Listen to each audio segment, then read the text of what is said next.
Mystery, conspiracy. Cotton ചെയ്തു sir. Scene guard 2 ഡ്യൂട്ടിക്ക് വിട്ടു. പറയേണ്ട സോമ. ഒരു വശത്ത് പ്രതിപക്ഷം.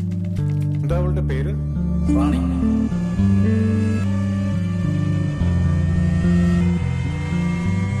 Balik lagi bareng gue Rizal. Kali ini cerita film akan menceritakan alur film berjudul Rani The Real Story. Dan Marajan adalah MLA yang sedang melakukan kampanye di sebuah acara festival. Namun setelah dari acara tersebut, MLA ditemukan tewas di ruangan khusus tempat dia membuat patung. Sebelum masuk ke ceritanya, Mimin sapa dulu nih warga yang hadir kemarin. എന്താ അവളുടെ പേര്?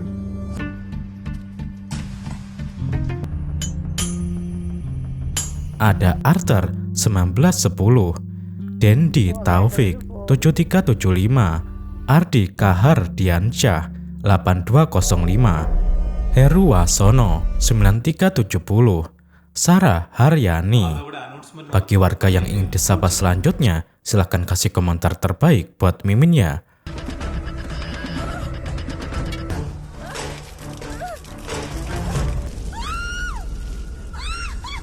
Polisi yang mencurigai pembantu bernama Rani. Kecurigaan tersebut berdasarkan waktu dan tempat Rani berada, dan bercak darah ada di wajah Rani yang semakin menguatkan bahwa Ranilah pembunuhnya. Namun terkuak fakta mengejutkan setelah polisi melakukan penyelidikan lebih dalam, dan cerita Rani The Real Story pun dimulai.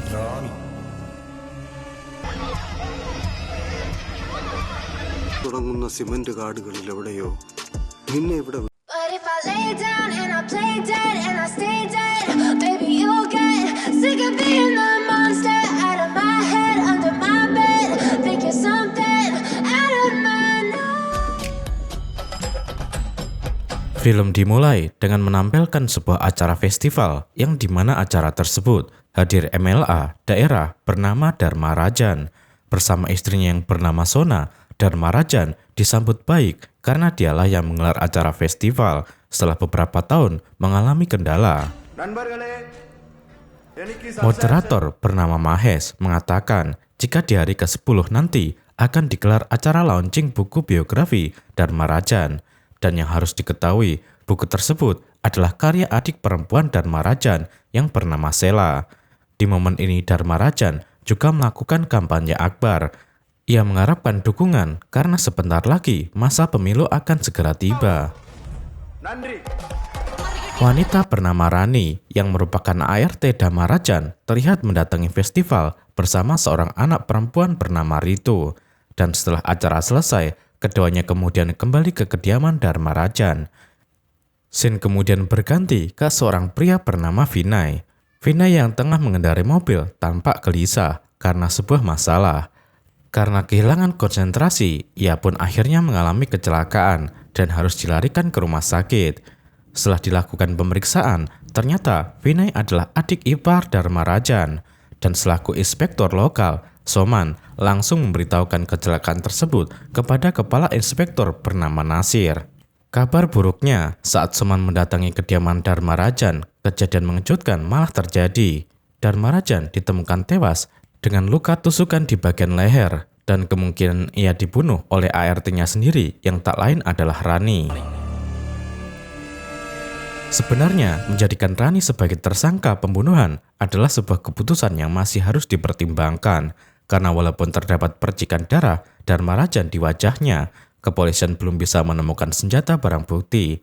Setelah dilakukan penyelidikan, terungkap beberapa aktivitas yang dilakukan Dharma Rajan sebelum pembunuhan. Yang pertama, siang sampai sore hari, Dharma Rajan melakukan transaksi jual beli tanah dengan pengusaha bernama Mani Varna. Yang kedua, Dharma Rajan menghadiri acara festival pada pukul 8 malam sampai 9 malam. Yang ketiga, Dharma Rajan membagikan sembako di kediamannya pada pukul 9.30 sampai 10 malam. Dan terakhir, Dharma Rajan tewas terbunuh pada pukul 11 malam. Menurut penyelidikan salah satu personel polisi, pembunuhan terjadi ketika Dharma Rajan sedang memahat patung di lantai bawah. Dan diduga senjata pembunuhan adalah alat pahat yang digunakannya.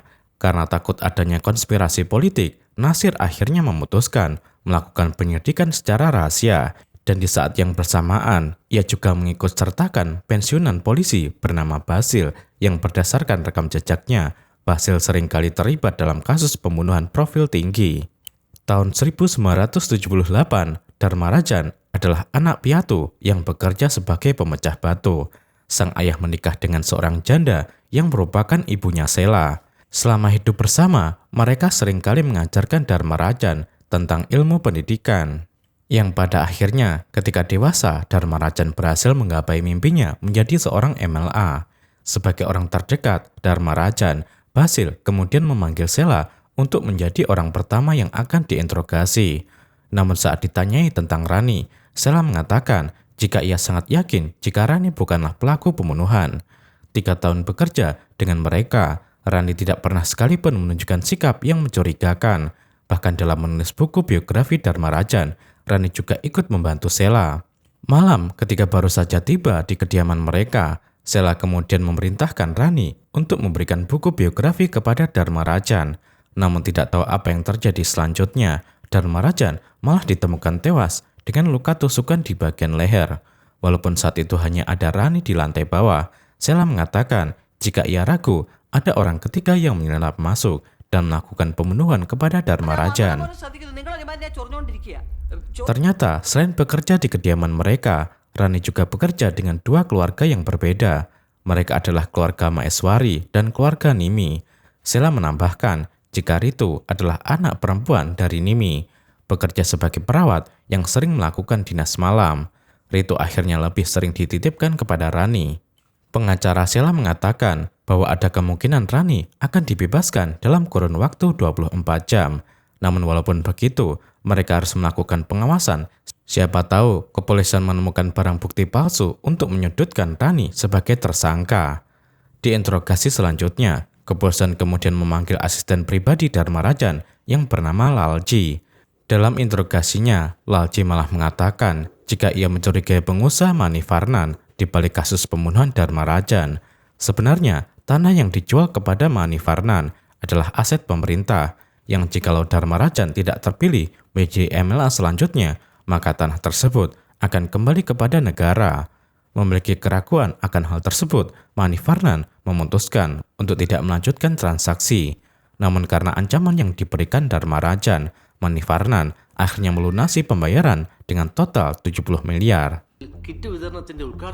Walaupun beberapa pihak menyebutkan jika Rani bukanlah seorang kriminal, namun Maheswari pernah membuat laporan pengaduan kepada Rani atas tindak pencurian. Namun belum sempat kasusnya ditangani, Maheswari malah mencabut laporan tersebut. Diketahui jika Maheswari adalah selingkuhan Dharmarajan. Ia merupakan anak tunggal dari pemuka agama bernama Tuan Rames. Maheswari sempat mengeluh tentang ART keluarga mereka bernama Sundari yang sudah lanjut usia. Dan karena alasan tersebut, Dharmarajan kemudian mengirimkan Rani untuk bekerja di kediaman Maheswari. Selain melakukan pekerjaan rumah, Rani juga merawat Tuan Rames. Dan karena sering menghabiskan waktu bersama, Rani akhirnya mengetahui setiap sudut penyimpanan benda berharga milik beliau. Suatu ketika, karena sudah tidak membutuhkan tenaganya, Maheswari meminta Sundari untuk berhenti bekerja. Namun belakangan, setelah meninggalnya Tuan Rames, Maheswari malah mendapati perhiasan sang ayah telah dicuri oleh seseorang. Karena saat itu, Rani tidak berada di kediaman mereka, Maheswari sempat berpikir jika Rani adalah pelakunya. Namun belum sempat kasusnya ditangani, Rani malah kembali membawa perhiasan tersebut sambil menggandeng tangan Sundari. Beberapa hari yang lalu, saat Rani mempersiapkan perhiasan untuk acara festival, ia melihat jika perhiasan Tuan Rames ada yang rusak. Dan teringat jika dahulu Tuan Rames pernah mengatakan jika hanya Sundari yang bisa memperbaikinya. Rani akhirnya mau perhiasan tersebut secara diam-diam. Karena sikap bijak yang dilakukan Rani, Maheswari menyadari jika ia telah melakukan kesalahan. Dan sambil mencabut laporan yang sudah dibuatnya, Maheswari kini mempersilahkan Sundari untuk menghabiskan masa tuanya di kediaman mereka. Terkait dugaan pembunuhan yang ditunjukkan kepada Rani, Maheswari mengatakan jika hal tersebut tidaklah benar, karena bagaimanapun selama ia mengenal Rani, tidak pernah sekalipun Rani memiliki masalah dengan Dharmarajan. Intinya, dalam interogasi yang dilakukan, Maheswari mengatakan jika Rani bukanlah seseorang yang harus dicurigai. Apalagi menuduhnya sebagai tersangka pembunuhan, kemungkinan hal tersebut adalah salah besar. Selama penyelidikan berlangsung, Soman mendapatkan laporan jika di halaman belakang Dharma Rajan ditemukan ponsel yang terjatuh. Dan setelah diselidiki, ponsel tersebut adalah milik penyiar festival bernama Mike. Mike dibawa ke kantor polisi menjelaskan jika pada pukul 10 malam dirinya memang berada di kediaman Dharma Rajan, namun kehadirannya saat itu bukanlah melakukan pembunuhan, melainkan menunggu kedatangan Rani. Setelah acara festival selesai, Mike yang memiliki perasaan suka kepada Rani sempat menawarkannya tumpangan. Namun ketika sudah memberanikan diri mengungkapkan perasaan, Rani malah tidak meresponnya sama sekali. Karena alasan tersebut, Mike memutuskan menyelinap masuk kediaman Dharma Rajan melalui halaman belakang. Dan niat hati ingin menunggu kehadiran Rani, Mike malah menyaksikan 3 kejadian sebelum pembunuhan. Yang pertama, Mike melihat Vinayan pergi dengan menggunakan mobil. Yang kedua, melihat seorang misterius memasuki rumah. Dan terakhir, Mike melihat seorang pria membawa sebuah koper dari kediaman Dharma Rajan. Terkait insiden yang terjadi kepada Vinay, kepolisian akhirnya memanggil istri Dharma Rajan yang tak lain adalah Sona. Dan melalui interogasi yang dilakukan, Sona mengatakan jika ia sangat bersyukur atas pembunuhan yang terjadi kepada Dharma Rajan. Ternyata dahulu saat hadir di tengah-tengah keluarga, Dharma Rajan hanyalah tangan kanan ayah mereka yang bernama Tuan Roni Jaya. Namun sepeninggalnya beliau, Dharma Rajan yang sudah menjabat sebagai MLA, akhirnya mulai menampakkan jati dirinya. Ia merebut semua kekuasaan dan harta benda milik Tuan Roni Jaya. Mona sangat yakin jika Dharma Rajan adalah dalang di balik kecelakaan Vinay.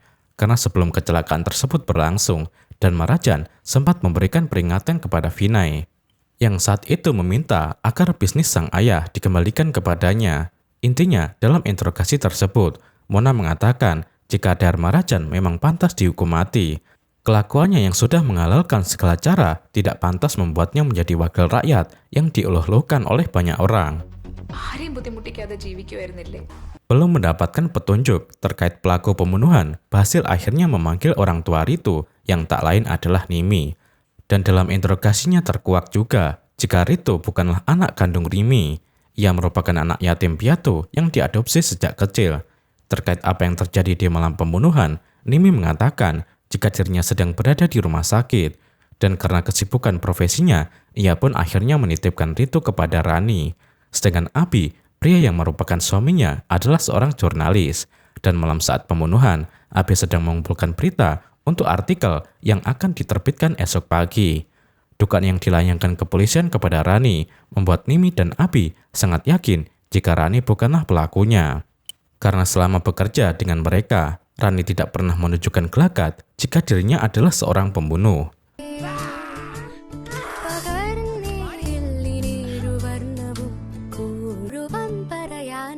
Di sisi lain, kepolisian mendapatkan laporan jika di acara festival ditemukan sebuah bom yang diperkirakan akan meledak dalam 10 hari. Memiliki kecurigaan jika bom tersebut ditujukan kepada Dharma Rajan, kepolisian langsung melakukan pengejaran terhadap pelaku.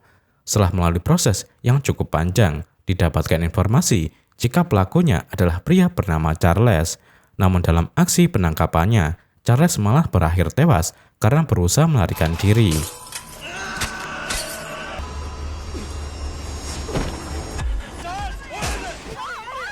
Dari kekasihnya yang bernama Jenny, terkuaklah jika pria yang membawa koper dari kediaman Dharma Rajan adalah Charles. Namun tidak mengetahui kesepakatan apa yang dibuat keduanya, Jenny hanya mengatakan jika koper tersebut berisikan uang tunai. Setelah dilakukan pemeriksaan kepolisian, menemukan alat pahat yang di bagian ujungnya terdapat darah Dharma Rajan, dan yakin jika Charles adalah pelakunya, kepolisian langsung menutup kasus tersebut dan membebaskan Rani dari dugaan pembunuhan. Berbeda halnya dengan pernyataan Komisaris Basil, ternyata memiliki keraguan yang sangat besar kepada Rani. Dan terkait orang-orang yang melakukan pembelaan, Basil memiliki firasat jika kesaksian mereka harus diselidiki ulang. Membahas hal tersebut kepada Nasir, beliau mengatakan jika Komisaris tidak akan membuka kasus pembunuhan Dharma Rajan. Apalagi karena banyaknya desakan media, Komisaris tidak punya pilihan lain selain menetapkan Charles sebagai tersangka. Di kediaman Maheswari, Basil akhirnya mendapatkan sebuah informasi penting yang belum diketahuinya selama ini. Maheswari mengatakan jika Tuan Ramesh bukan meninggal karena penyakit, ia dibunuh oleh Dharmarajan dengan cara didorong ke dalam kolam. Faktanya, pembunuhan yang dilakukan Dharmarajan adalah untuk mengambil alih acara festival yang selama ini Tuan Ramesh adalah pendirinya. Dan karena mendapatkan tekanan terus-menerus dari Dharmarajan, Maheswari akhirnya menyembunyikan fakta tersebut dan tidak melaporkannya kepada kepolisian.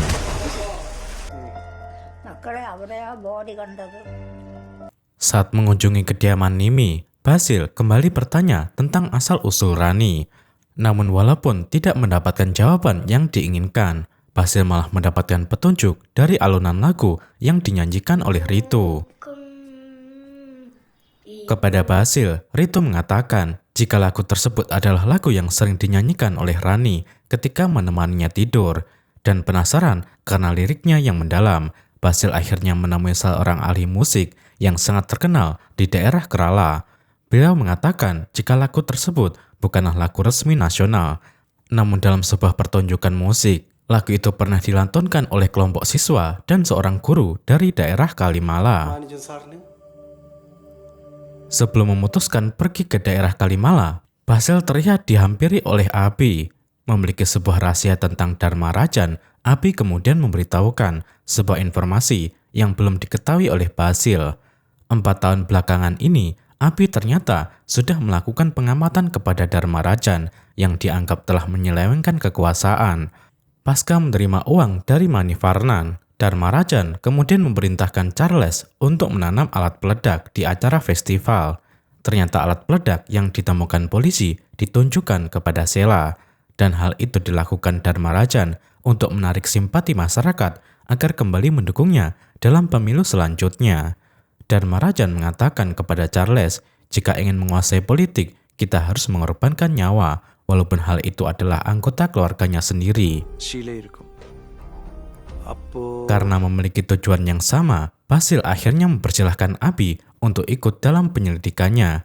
Dan setibanya di daerah Kalimala, mereka pun bertemu dengan seorang pemuka agama bernama Pastor Joseph.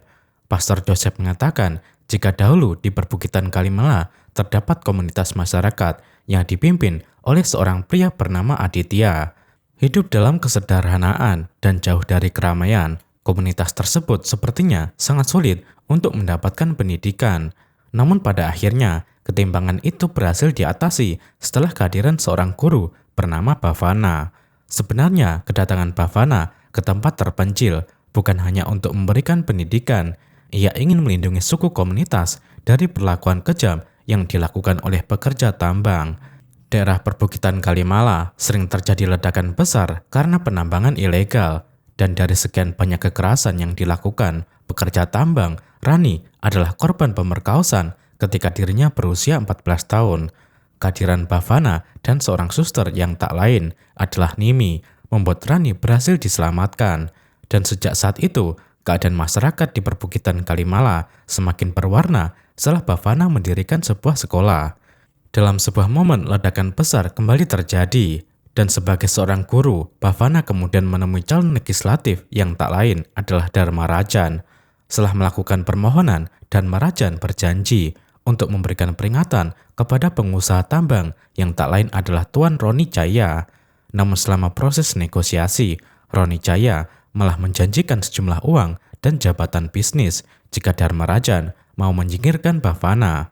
Pada akhirnya, karena tawaran tersebut, Dharmarajan langsung merubah persepsinya. Ia yang awalnya ingin melindungi penduduk desa malah melakukan pembunuhan dengan cara membakar Bhavana dan sekolah yang didirikannya.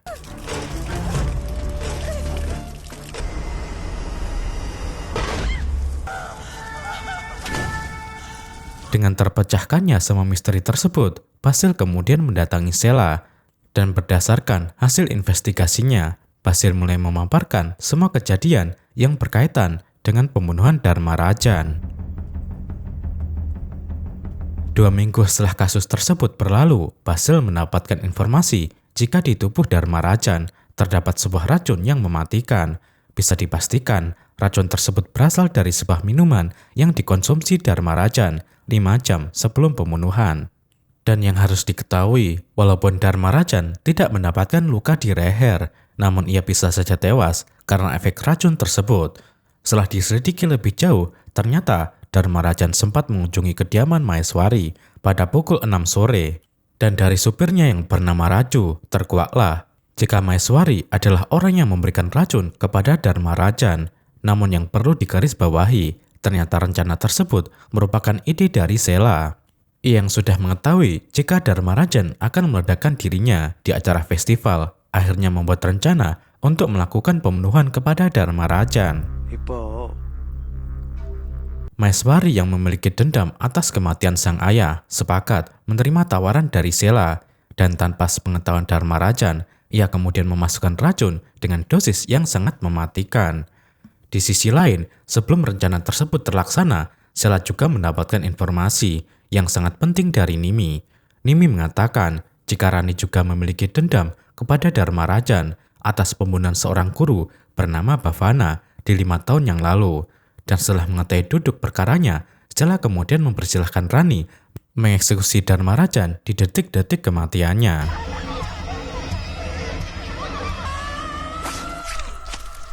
Dalam pembunuhan yang mereka lakukan, Mona juga ikut terlibat di dalamnya. Memiliki dendam yang sama kepada Dharma Rajan, Mona kemudian menyembunyikan senjata barang bukti di koper uang yang diserahkan kepada Charles, seolah-olah mengaku sebagai Dharma Rajan. Mona kemudian mengambil ponsel Dharma Rajan dan mengirimkan pesan singkat kepada Charles agar segera mengambil koper tersebut.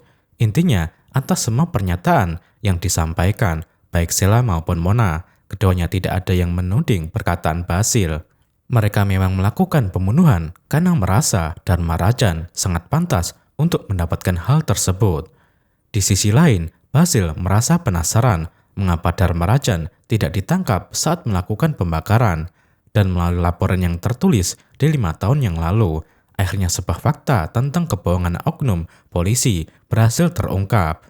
Dalam laporan yang terlampir tertulis jika kebakaran tersebut bukan ulah dari Dharma Rajan, melainkan kebocoran minyak lampu yang membuat api tersebar dengan sangat cepat.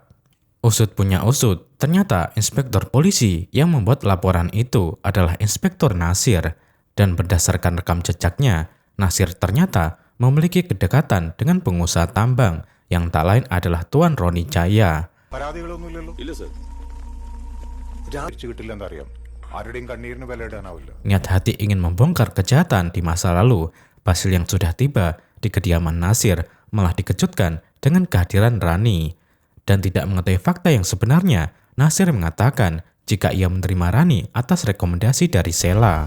ഒരു ഉപകാരമാവട്ടെന്ന് കരുതി അവർക്കും Pasca dibebaskan karena tidak bersalah, Sela bermohon agar Nasir mau mempekerjakan Rani dan mempertimbangkan statusnya yang merupakan seorang yatim piatu. Nasir akhirnya menerima Rani tanpa kecurigaan sedikit pun. Sambil menyajikan minuman kepada mereka berdua, Basil melihat raut wajah Rani yang mengisyaratkan untuk tidak memberitahukan fakta yang sebenarnya. Dan mengingat kejadian di 5 tahun yang lalu, Basil akhirnya sadar jika Rani telah mencampurkan racun di minuman yang akan diminum oleh Nasir. Di akhir film, melalui ingatan Rani, kita akan diperlihatkan fakta tentang pembunuhan Dharma Rajan. Ternyata, saat pembakaran berlangsung, Bhavana sempat menyelamatkan diri dengan mencemplungkan tubuhnya ke dalam sungai. Dan ketika Dharma Rajan menyangka dirinya sudah tewas, Bhavana malah mendapatkan pertolongan dari Pastor Joseph.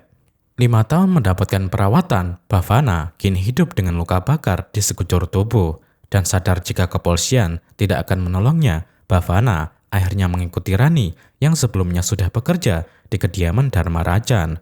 Berkali-kali melakukan percobaan pembunuhan, Bhavana akhirnya mendapatkan kesempatan melalui insiden yang menimpa Sela. Diberikan kabar oleh Rani, Bhavana kemudian menyelinap masuk dan membunuh Dharma Rajan untuk membalaskan dendamnya di masa lalu. Intinya, semua orang yang berada di tempat tersebut memutuskan untuk tidak memberitahukan kehadiran Bhavana kepada kepolisian. Mereka melakukan tugas masing-masing demi bisa membalaskan dendam kepada Dharma Rajan. Sebenarnya, pembakaran yang terjadi kepada Bhavana bukan sepenuhnya ide dari Dharma Rajan. Nasir yang memiliki kedekatan dengan Tuan Roni Jaya mengatakan jika mereka harus melakukan tindakan karena bisa saja Bhavana akan kembali menyuarakan protesnya di hadapan pengadilan. Intinya, dalam kasus pembunuhan, Bhavana dalang utama di balik kejadian tersebut adalah Inspektur Nasir. Dalam sebuah scene dijelaskan juga jika Ritu adalah anak kandung dari Rani. Nimi menyelamatkannya saat terjadi insiden pembakaran yang dilakukan oleh Dharma Rajan, dan film pun berakhir. ഈ ഗേറ്റിനപ്പുറം തുടങ്ങുന്ന സിമന്റ് കാടുകളിൽ